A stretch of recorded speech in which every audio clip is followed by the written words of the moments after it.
In the last episode, Morgan found a car to take Grace out of the radiation zone. As they passed through a small town, they encountered a couple trying to take their child. Morgan would never allow anyone to take little Morgan, who he sees as his own child. His first shot hits the car's rear windshield, and the second bursts a tire, bringing the car to a halt. Morgan quickly approaches the car, pulling the man out of the driver's seat. Little Morgan, scared, keeps crying. As Morgan tries to comfort the child, the woman attacks him from behind. Taking advantage of the scuffle, Fred escapes with little Morgan. Grace follows in pursuit. Morgan throws B to the ground, revealing her severely burned face, even missing a nose. Despite his shock, Morgan can't afford to be distracted. As zombies attracted by the noise close in, he chooses to save B, realizing the couple aren't bad people, just distraught from losing their own child. They take shelter in a house. B looks at her face in the mirror. Unimaginable what she has been through. Morgan asks, "Were you injured by being too close to the explosion?" B explains they were in a cellar during the blast. Her injuries came later. She reveals they know their time is limited and only wanted to take a child to a safe place. Morgan empathizes with B, sharing a similar experience, but firmly tells her that little Morgan is not their child. He just wants to take the child away from the radiation. Fred adds, "We did the same thing you did." After the explosion, a storm washed away much of the nearby radiation, and they gathered enough gasoline. However, just as they were about to escape the radiation zone, they were attacked by a group of people and ended up in their current state. "If you keep heading in this direction, you'll end up like us," he warns. Before Morgan could ask what they had encountered, the door outside had rattled, and it was clear that the door was not going to hold. With little Morgan's continuous crying, more zombies are attracted, and they realize they must leave immediately. Morgan leads the way out, with Grace following close behind, carving a path through the zombies. A few minutes later, they return to the car. Morgan changes the tire again. Grace checks the time, only 2 hours left. She suggests returning to the submarine for little Morgan's safety,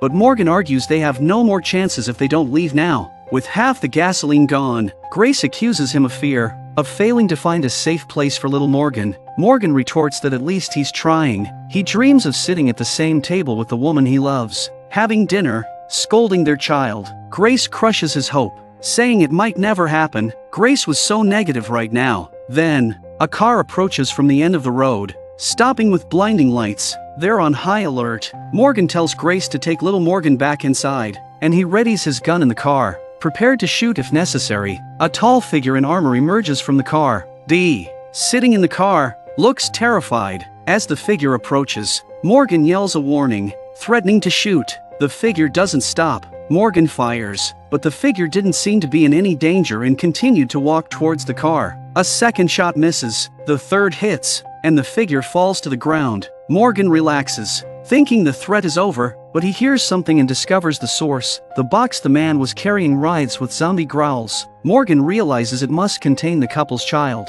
Meanwhile, inside the house, Fred opens little Morgan's protective suit, begging the child to stop crying. Appearing unstable, Grace is too busy fighting off zombies to notice Fred's odd behavior. Morgan aims his gun at the box.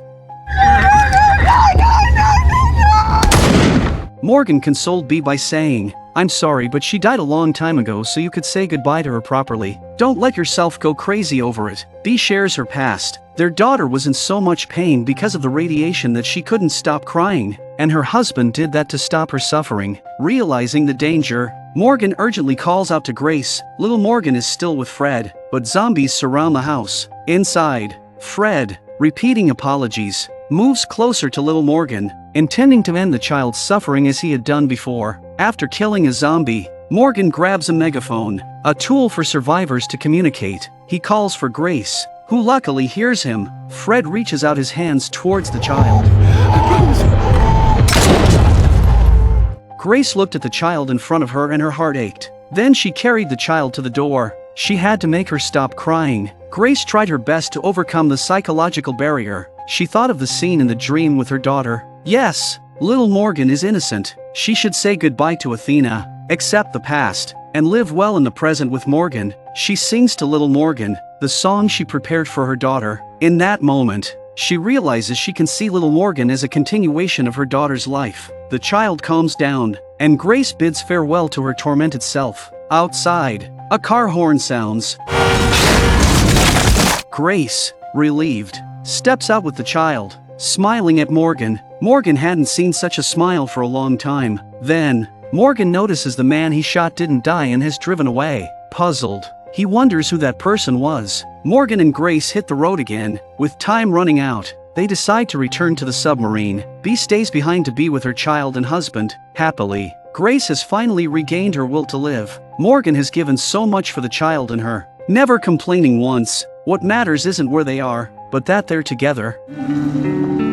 Upon returning to the submarine, Morgan prepares to take the child to bed. That's when Grace notices something is off. Several people in protective suits, guns pointed at her. Morgan steps out, unaware of who they are, but quickly states they don't want any trouble. The leader of the group came up and took off his hood, and it was Howard, who was with Victor. Morgan asks if they've been tracking them. Howard explains their purpose. Victor is looking for the people who were useful inside the dam in the first place, and he wants to prove that he did what Morgan couldn't. Howard then extends an invitation to Grace, whose expertise is in short supply. However, Morgan is explicitly not invited. Blacklisted by Victor, Grace refuses. Knowing what Victor did to Morgan, Howard and the others had to leave, but Morgan told him to wait. Victor's disgusted with him, and Morgan wants Grace to go there with the baby. They'll only suffer if they stay here. Grace refuses again, insisting that any community Victor creates cannot compare to being together. Morgan stops persuading her, and Howard's group departs. In the food storage,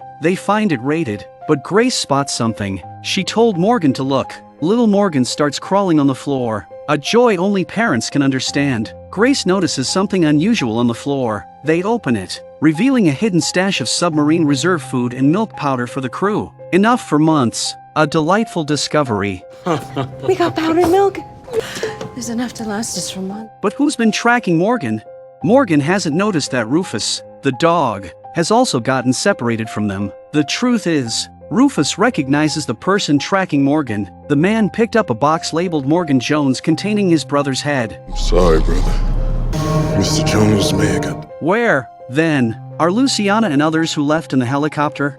After the nuclear bomb launch, survivors must find shelter before it lands. Desperate and hopeless, Luciana and others were unexpectedly rescued by Althea's girlfriend in a helicopter. Can they really escape before the explosion?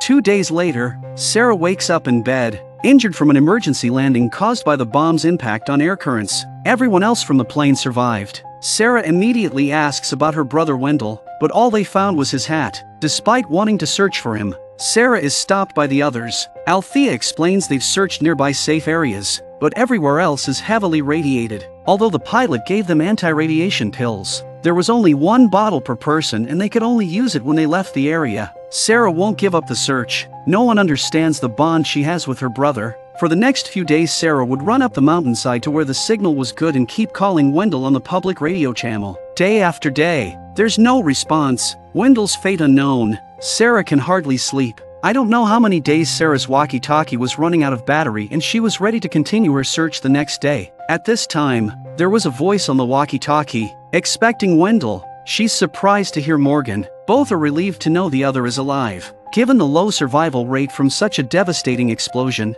Sarah asks Morgan if there's any news of Wendell, but Morgan responds they've been hiding in the USS Nigeria with no information on Wendell. Morgan then asks Sarah for their location so he can find them. Just as Sarah is about to reply, her radio runs out of power, cutting off the conversation. Despite attempts to recharge it with solar power, it's largely ineffective. Sarah spots a car in the distance, puzzled since she hadn't seen any vehicles there during her days in the area. Someone must have arrived. Approaching the car cautiously, she prepares to check the driver's seat, only to be greeted by a dog head, Rufus, the dog that was always with Morgan and known to everyone at the dam. Expecting Morgan, Sarah instead finds a box labeled Morgan Jones. She opens it and sees a human head inside.